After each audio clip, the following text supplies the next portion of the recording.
নমস্কার। গ্রীষ্মকালে আমরা তো জলছাকা ভাত খাই পেট ঠান্ডা রাখার জন্য।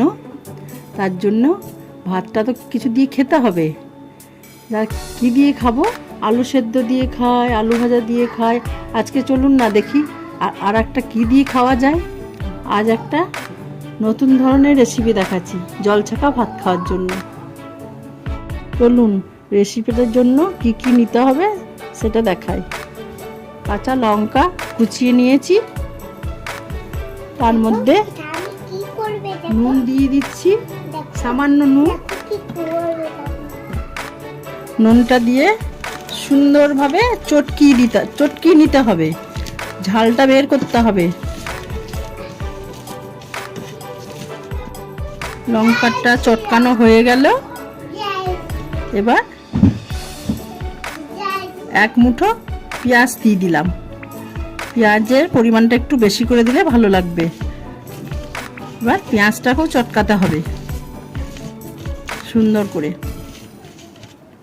এবার ধনে পাতা, এক মুঠ ধনে পাতা দিয়ে দিলাম, সেটাকেও সুন্দর করে চটকাবো।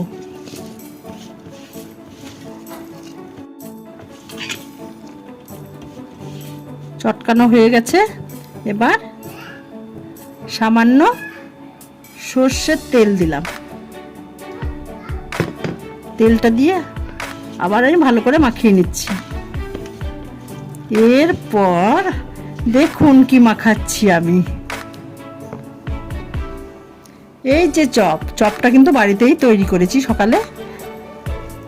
ওর জন্য জলছাকা ভাত খাওয়ার জন্য একটু এভাবে মাখিয়ে নেব।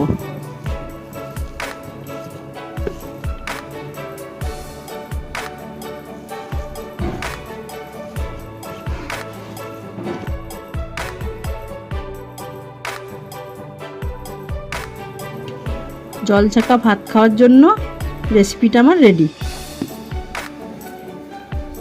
এইভাবে চপ মাখিয়ে খেয়ে একটু দেখবেন কেমন লাগছে।